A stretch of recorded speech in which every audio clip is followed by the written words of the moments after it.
Wel, dyn ni'n troi gyda'n gilydd te i Marc, pennod 6. A dyn ni'n mynd i ddarllen cyn edrych ar hwnna gyda'n gilydd. Bydd ar y sgrin, neu wrth gwrs os oes Beibl ydych chi, chi droi at eich Beiblau.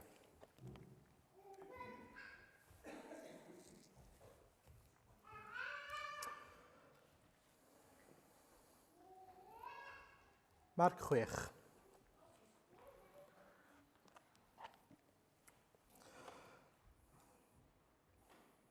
Aeth oddi yno, a daeth i fro ei febyd, neu lle gafodd ei eni, wel, ei fagu, dylwn ni ddweud, a'i ddisgyblion yn ei ganlyn. A phan ddaeth y Saboth, dechreuodd ddysgu yn y synagog. Yr oedd llawer yn synnu wrth wrando, ac meddent, o ble y gafodd hwn y pethau hyn? A beth yw'r ddoethineb ar oed i hwn? A'r fath weithredoedd nerthol sy'n cael ei gwneud trwyddo ef. Ond nid hwn yw'r Sair, mab Mair, a brawd Iago a Joses a Judas a Seimon. Ac onid yw ei chwiorydd yma gyda ni? Yr oedd ef yn peri tramgwydd iddynt. Medda Iesu wrthynt, nid yw proffwyd heb anrhydedd ond yn ei fro ei hun, ac ymhlith ei geraint ac yn ei gartre. Ac ni allai wneud unrhyw wrth yno, ond rhoi ei ddwylo ar ychydig o gleifion a'i hiachau. Rhyfeddodd at ei anrhydiniaeth. Amen. Reit, wel, os chi'n cofio, tro diwetha, nathon ni edrych ar pennod 5, nes i alw fe, fel mae lot yn galw fe, yn pennod yr hopeless causes yn ôl safon y byd, ond ni'n gweld fod Iesu yn abl i wneud pethau sydd dros hynny, uwchben hynny, ac beth welwn ni oedd fod e wedi iachau y dyn oedd gyda ysbryd aflan lleng. Os chi'n cofio, oedd wedi dod â merch Jairus nôl yn fyw a'r fenyw yna gyda gweidlyf wedi cael ei iachau. I gyd yn dangos does dim byd yn amhosibl i'r arglwydd, ac hefyd mae e'n neud pob peth mewn ymateb i ffydd. So, os chi'n cofio, oedd y 3 ohonyn nhw wedi dangos, wedi ymarfer ei ffydd. Ond nhw wedi dod at yr arglwydd Iesu. Oedd y dyn gyda ysbryd aflan wedi dod a plygu o'i flanau, fel oedd oedd Jairus wedi gwneud yr un peth, tad y ferch, ac yna y fenyw gyda gweidlyf wedi dod â cyffwrdd dilledyn Iesu yn syml. I gyd yn dangos bod nhw'n ymarfer ei ffydd nhw yn Iesu. Yn dangos i ni'n credu bod ti, dim ond ti arglwydd Iesu, yn gallu ein achub ni. Maen nhw'n ceisio fe mewn ffydd. Wel hefyd te, mae Iesu mynd nôl adre fel petai. Fi'n gwybod gath ei eni yn Bethlehem, ond gafodd ei fagu yn Nazareth. Dyna pam, pan chi'n darllen yn y Beibl, mae'n cael ei alw mor aml yn Iesu o Nazareth. Ac oedd y disgyblion hefyd yn dweud, enghraifft, yn enw Iesu o Nazareth, saf ac ar dy ffordd, pan oedd Pedr enghraifft a Ioan wedi iachau dyn ac yn y blaen. So, mae Iesu mynd nôl, a mae rhaid i ni ofyn y cwestiwn, pam? Pam mynd nôl i Nazareth? A mae gen i ateb, falle byddech chi ddim yn disgwyl. Mae e'n mynd yn ôl mwyn cael ei wrthod. Mae'n mynd yn ôl yn gwybod y bydd pobl yna yn ei wrthod e. Mae hefyd yn mynd nôl mwyn dangos rhywbeth i'r disgyblion. Fod y bobl yma sydd nawr yn mynd i gael ei anfon allan, edrychwch yn eich Beiblau ar adnod 6 ymlaen, a byddwch chi'n darllen am genhadaeth y 12. Y darn nesaf ar ôl y 6 adnod yma yw fod y disgyblion yn cael ei anfon allan i bregethu'r Efengyl. A nid damwain yw te fod Iesu, sydd wneud pob peth ar bwrpas wrth gwrs, eisiau dangos mi fydd pobl yn eich gwrthod chi. Mi fydd pobl yn dod yn eich erbyn chi. Hyd yn oed y bobl, falle byddech chi'n disgwyl fydde o'ch plaid chi. Y bobl sy'n eich adnabod chi orau falle. A mae'n mynd nôl adre lle byddech chi'n meddwl mae'r holl bobl sydd yn ei garu fe. Maen nhw wrth i bod gyda Iesu. Nag nhw? Maen nhw'n meddwl bod Iesu'n gret. Byddech chi'n disgwyl, maen nhw oedd y rhai, bydde ffans mwyaf Iesu. Ond, wrth i ni edrych ar Nazareth, os chi'n cofio, nôl tipyn nawr, pennod 3, dyna tro diwetha fi oedd Iesu Nazareth, Chi'n cofio beth ddigwyddodd? Dyma nhw'n trio stadio intervention Iesu, achos bod nhw'n meddwl bod e'n wallgo. Dyna beth ddigwyddodd, os chi'n cofio. A felly, mae'n mynd yn ôl i Nazareth yn beth mawr i Iesu, oherwydd oedd e'n mynd nôl i le lle oedd ei deulu ei hunan wedi penderfynu yr unig reswm dros beth sy'n digwydd gyda Iesu yw fod e'n wallgo. Bod rhywbeth yn bod gyda fe. Ac oedd yr ysgrifenyddion yn Nazareth, y bobl, falle mewn awdurdod, yn meddwl fod yna ysbryd aflan. Mae'n meddu ysbryd Beelzebul, maen nhw'n gweud. A felly, beth ni'n gweld yw fod Iesu yn mynd nôl mewn i'r cyd-destun yna. I cyd-destun lle mae pobl just ddim yn deall pwy yw Iesu, ddim yn gweld pwy yw Iesu, ac yn waeth na hynny, maen nhw'n meddwl fod e'n gweithio i'r gelyn, fod e'n asiant i Satan. Nawr, ym Mhenod 3, nhw'n i ddarllen adnod 31 i 35 ar y diwedd, reit ar y diwedd yr hanes. Felly, wrth i Iesu nawr ddechrau gweinidogeithi, mae'n dechrau gwneud gwirthiau, mae'n dechrau achau, ac yn y blaen, mae'n ysgwyd teulu a ffrindiau Iesu, i'r fath raddau maen nhw'n dechrau meddwl mae rhywbeth yn bod ar boi yma. Mae rhywbeth i digwydd iddo fe, mae'n cael rhyw fath o episod neu rhywbeth. A beth ni'n darllen yn adnod 31 ymlaen yw, a daeth ei fam a'i frodyr a chan sefyll tu allan, ond nhw ddim eisiau hyd yn oed mynd mewn i'r tŷ, jyst rhywun ofn, a'n fonasant ato i'w alw. Yr oedd tyrfa'n eistedd o'i amgylch, ac meddent wrtho dacw dy fam a throdyr a chwiorydd y tu allan, yn dy geisio. Atebodd hwy, pwy yw fy mam i a'n brodyr? A chan edrych ar y rai oedd yn eistedd yn gylch o'i gwmpas, dywedodd dyma fy mam a'n brodyr i. Pwy bynnag sy'n gwneud ewyllus Duw, y mae hwn o'n frawd i mi, ac yn chwaer ac yn fam. Yna chi beth mawr i weid. Be mae'n gweud fyna? Wel, be mae'n gweud fyna yw, gall y bobl yna ddim cael perthynas gyda fi, fel mam, a fel y bobl yna i gyd, ac ymddwyn fel bod e'n okay, os y'n nhw yn mynd yn wrth i ewyllus Duw, mynd yn erbyn ewyllus Duw. A felly, y bobl o gwmpas y bwrdd, y bobl oedd yn gwrando, y bobl oedd yn dilyn Iesu, oedd ei deulu fe nawr. Nawr, bydde hwnna di brifo, bydde hwnna'n boenus. I wybod bod hynny'n wir, y bobl yma mewn caru, maen nhw'n gwrthod cydnabod pwy yw e. Maen nhw'n gwrthod cydnabod fod Iesu'n arglwydd, fod e'n dda. A felly oedd e'n gorfod wneud penderfyniad anodd, dilyn ei dad.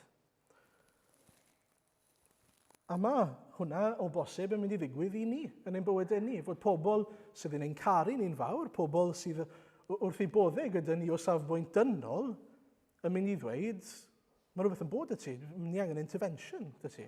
Mae rhywbeth ofnadwy wedi digwydd i ti.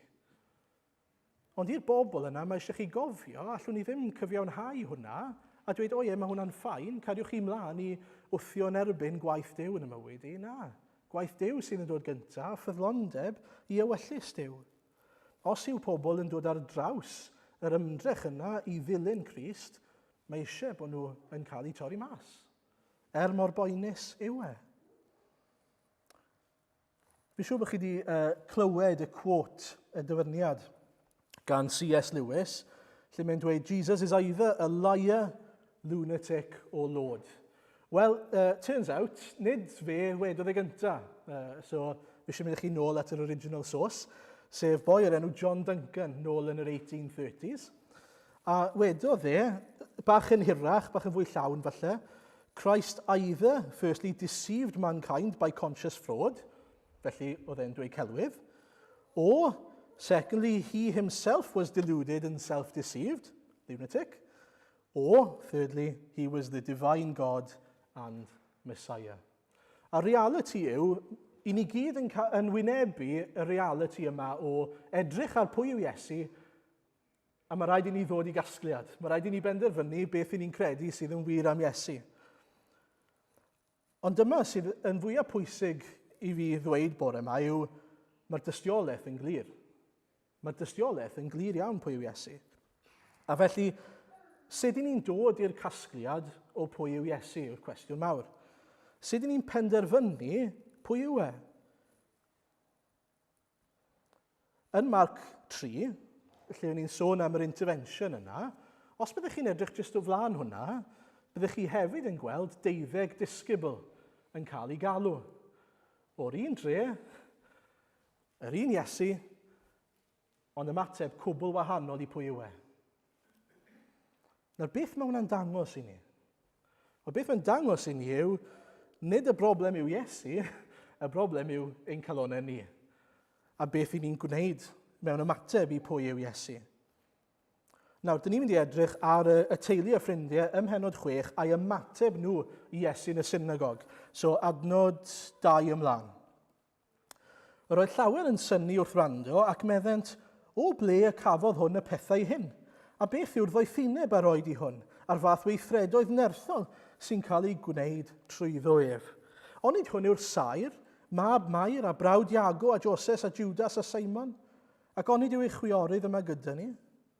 A felly maen nhw'n synnu, maen nhw'n astonished. A nid astonishment da yw e, mae'n un gwael mewn gwirionedd. Mae'n sioc sydd yn cythryblu nhw, mae'n poeni nhw. Mae'n dweud nes ymlaen bod e'n achosi tramgwydd iddyn nhw, stumbling block iddyn nhw. Yn y bôn, maen nhw'n edrych ar beth yw'r pethau yma, a dyn nhw just ddim yn gallu cael eu brains bach nhw o gwmpas sut mae hwnna'n wir am ei Iesu nhw. Yr Iesu yma sy'n fab Sair ac yn Sair ei hunan, ac sydd yn fab Mair.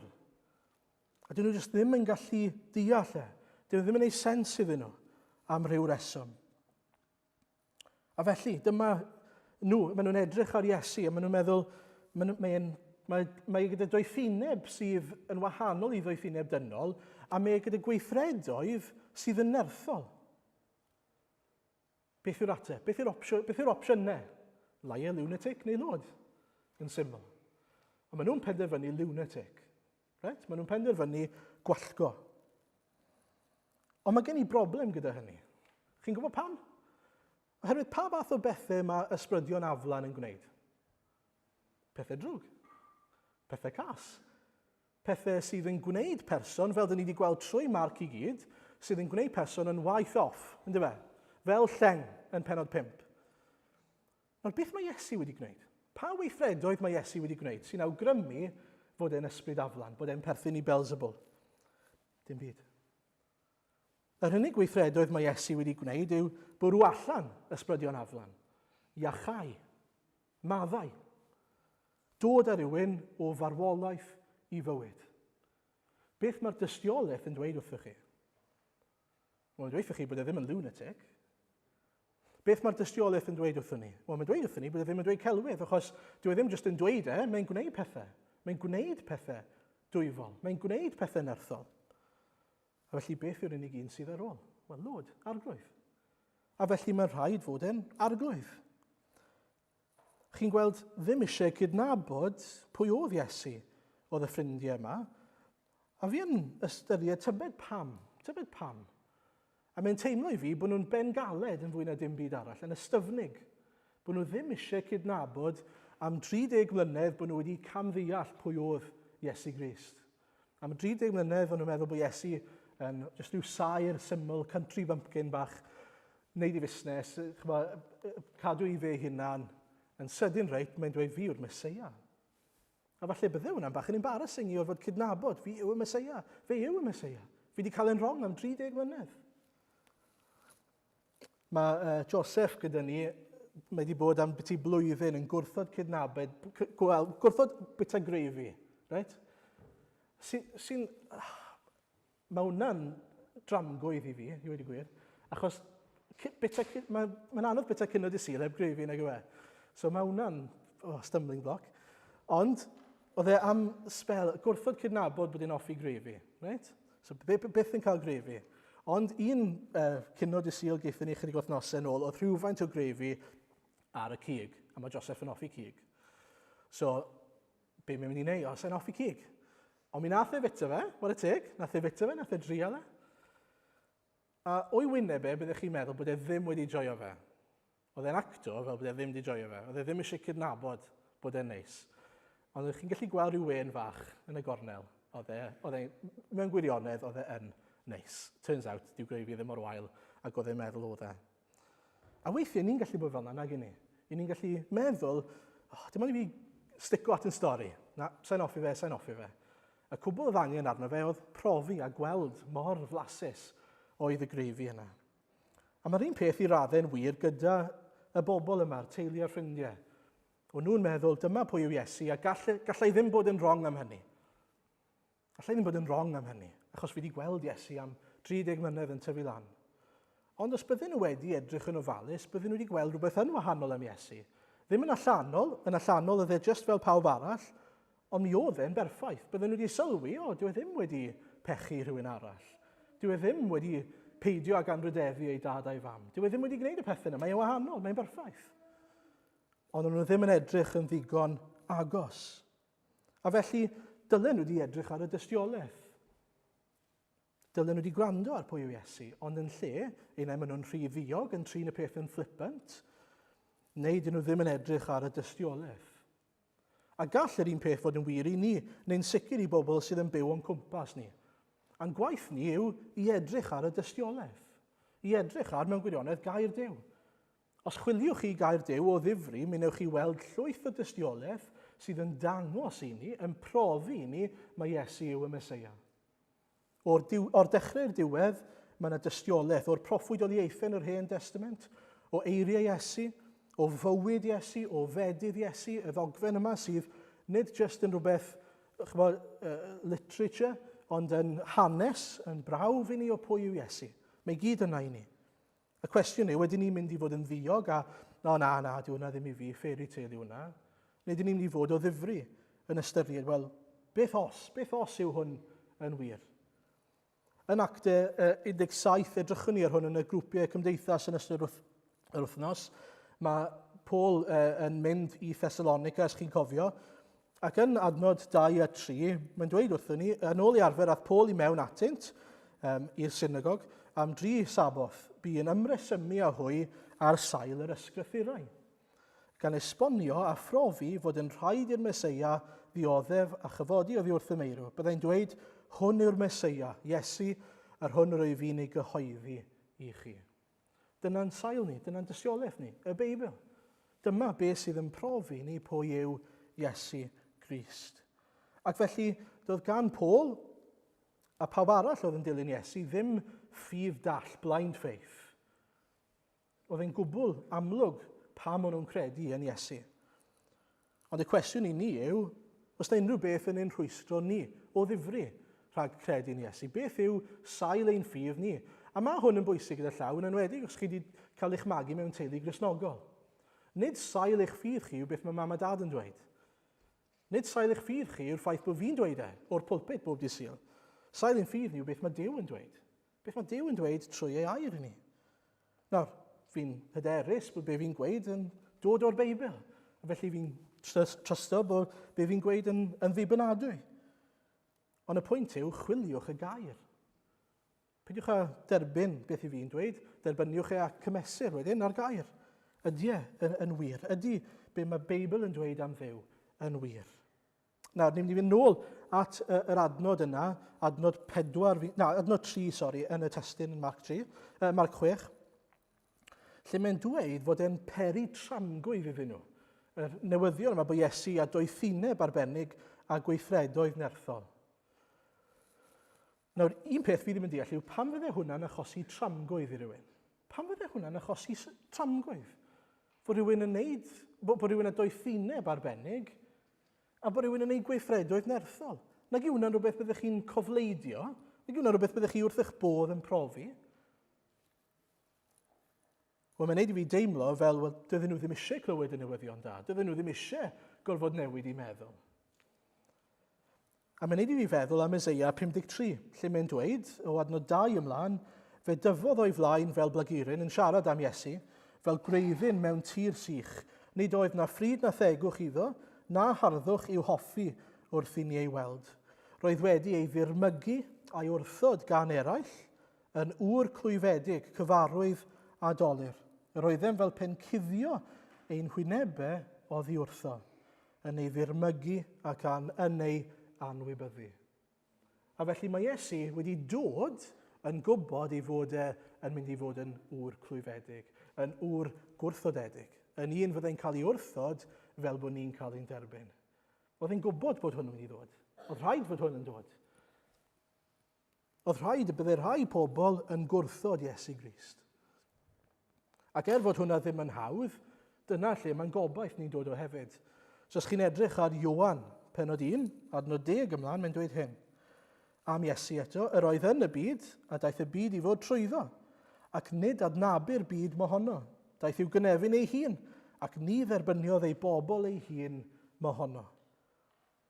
Os byddwn ni'n gorffen fyna, byddai fe'n depressing. Ond mae rai mynd mlaen i'r adnod nesaf, ond cynifer ag ei derbyniodd rhoi sydd yn twy rhai sy'n credu yn ei enw hawl i ddod yn blant Duw. Plant sydd wedi ei geni nid o waed nac o wyllus cnawd nac o wyllus gŵr, ond o Dduw. Ac felly, os na falchder yn eich rwystro chi rhag dod at yr arglwydd Iesu, os na ddiogi bod chi'n bod yn flippant am yr efengel yn eich rwystro chi, diffyg ymrwymo i y Beibl a edrych ar y dystiolaeth sydd o'ch blaenau chi. Neu ydych chi falle fel y bobl yma wedi penderfynu bod chi'n mynd i wrthod bod e'n fain tramgwydd cyn dechrau. Cyn ystyried beth sydd yn dda gan yr arglwydd Iesu i'w gynnig i ni. Gwnewch yn siŵr bod y pethau yna ddim yn eich rwystro chi rhag dod at yr arglwydd Iesu. Rhag gofyn y cwestiwn, wel pwy yw Iesu? Yw e'n Feseia? A cofiwch y pwynt yma, a hwn yw'r pwynt mwy na thebyg mwyaf hanfodol, dim ots pa gasgliad i chi wneud, dyw ddim yn newid y ffaith fod Iesu'n Feseia. Mae dal yn Feseia, pen eich chi'n cael ein iawn yn wrong na roi e fel yna. Pen eich chi'n derbyn ein gwrthod. Mae'n dal yn mynd i ddod yn ôl, mae'n dal yn mynd i farnu'r byd, mae'n dal yn mynd i gasglu i bobl. Dyna sydd ar y diwedd, pen eich chi'n hoffi fe neu ddim, dyna reality'r efengel. A felly gwnewch yn siŵr bod chi'n ystyried o ddifri ac yn gwneud y penderfyniad cywir wrth gwrs a plygu glin i'r arglwydd sydd yn Feseia. Peidiwch a gwneud y camgymeriad mae pobl Nazareth yn gwneud. Fi eisiau gorffen yn sydyn iawn gyda adnod 4 i 6, a wnawn ni ddim edrych lot ar hwn o gwbl. Nid yw proffwyd heb anrhydedd ond yn ei fro ei hun ac ymhlith ei geraint ac yn ei gartref. Ac ni allai wneud unrhyw werth yno ond rhoi ei ddwylo ar ychydig gleifion a'i hychau. Rhyfeddodd at ei anghrediniaeth. Fi eisiau gwneud pwynt i ddechrau. Pan chi'n darllen adnod 5 fyna, bod ei methu wneud unrhyw wyrth yna, dyw e ddim fel petai Nazareth yn rhyw fath o kryptonite iddo fe, chi'n gwybod? Bod e'n mynd yna, bod e'n methu delio gyda grym y drygioni neu rhywbeth fel yna. Nid yna beth mae hwn yn dangos i ni o gwbl. Beth mae'n dangos i ni yw fod Iesu yn ymateb, fel wedys i ar y dechrau o penod 5, mae'n ymateb i'r rhai sydd yn dod ato fe mewn ffydd. Chi'n dod at Iesu a chi'n gofyn, chi'n ceisio Iesu, mae Iesu'n rhoi, mae Iesu'n bendithio, mae Iesu'n ateb, mae Iesu'n achub. Ac yn Nazareth, beth mae hwn yn dangos i ni yw fod dim lot o bobl wedi ceisio Iesu. Bod dim lot o bobl wedi dod a gofyn i Iesu, achub fi, iachau fi. A dyna arwydd o fod Iesu ddim yn gweithio'n rymus yn rhywle. Dyna'r ateb i ni, os ych chi'n ystyried bod pam ddim fan hyn, pam ddim yn Nazareth, o'n nhw ddim yn ei geisio fe. Gweddiwch dros gyfyrddin y bydd cyfyrddin ddim fel Nazareth. Gweddiwch dros ein gwlad ni, bydd ein gwlad ni ddim fel Nazareth, yn le sydd ddim yn ceisio'r arglwydd Iesu, yn chwilio y gair, yn dod ac yn, eto, ffydd actif, dyw ffydd ddim jyst yn golygu bod chi'n ystyried bod rhywbeth yn real, ond bod chi'n dod ato fe ac yn trystio ynddo fe. Mae ddau beth yn wahanol. Chi gredu bod Duw yn bodoli, a chi gredu bod Iesu yn Feseia. Heb fod Iesu'n Feseia i chi, yn achubwr i chi. A dyna'r gwahaniaeth. Chwiliwch eich calonau. Fi eisiau gorffen gyda rhywbeth nes i weld mewn pregaeth gan Spurgeon, ond i ddim yna, dwi'n bod chi'n ystyried. Mae e'n Saesneg, so i osgoi fod Nigel yn gofio cyfieithu, gall rhai sy'n cael cyfieithu dynnu headphones bant os maen nhw'n moyn, cys gallen nhw glywed mae'n haws i Nigel, basically. So, this is the quote. There are some of you who know that Christ is God, you know he is able to save from sin, you know he's able to save you, and yet you are unsaved.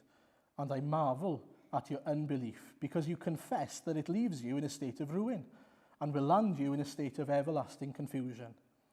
You know you're filthy, and that the fountain is open. Why then do you not wash? You know that Christ will save you if you trust him. You know he is worthy of your trust. O sirs and madams, why do you not trust him? In the name of everything that is reasonable, why not trust in him? God grant you may. With some of you, your unbelief is the effect of inconsiderateness. You do not think about it. You believe, but you believe superficially. You do not weigh and judge. Oh, is it so?